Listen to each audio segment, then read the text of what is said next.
Today we shall cover the 1929 version of the Society for the Exploitation of Christ, whose author Jiří Gnal was the pseudonym of a writer who may have been Jiří Langstein. Jiří Langstein, most known as Jiří Hronek, was born in 1905 in Roudnice nad Labem, the son of Isidor Langstein and Růžena Picková. After not finishing his gymnasium studies, he worked as a journalist. Between 1925 and 1936 he was editor on the Central European Radio. After the German annexation of Austria in 1938 he moved to Paris, and after the fall of France he moved to London, where he worked for the Czechoslovak Foreign Ministry between 1940 and 1945. In 1947 he became Secretary General of the International Organization of Journalists in Copenhagen. He went into retirement in 1970 and died in Prague in 1987. In the Society for the Exploitation of Christ, we have a massive concern selling holy images and paraphernalia being in the red due to World War I making people prone to abandon the faith. So Mr. Lewis suggests they have Christ show up to do something about it. Specifically, he finds his old friend the rogue Jewisham, who nearly strangles him,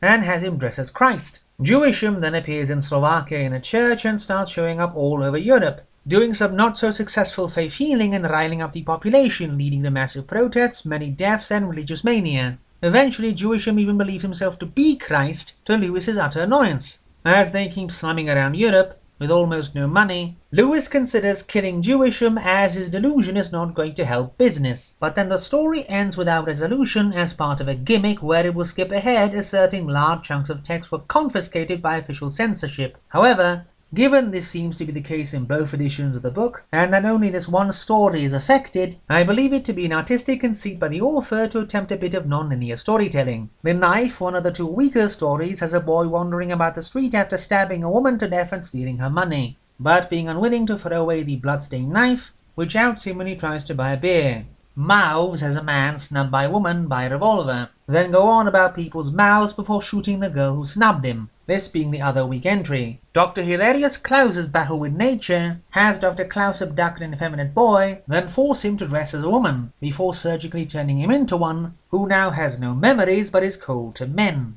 only going to sell her body for some food once the doctor's money runs out.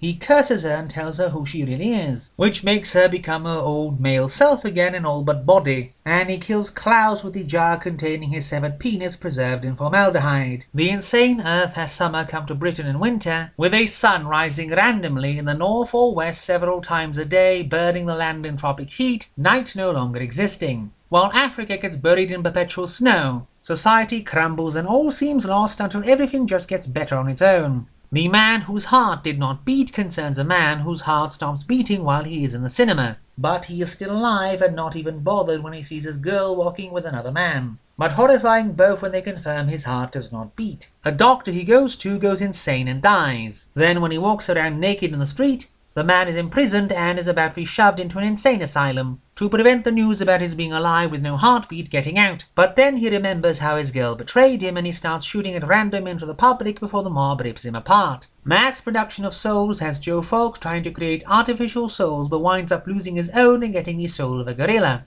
So he starts to replace people's souls with vicious evil ones at random, causing massive chaos and destruction all over, before Joe falls in love with a female gorilla, who kills him by mangling his naughty bits horribly. This is pretty great stuff, and the fact it's utterly impossible to get a copy is quite a shame.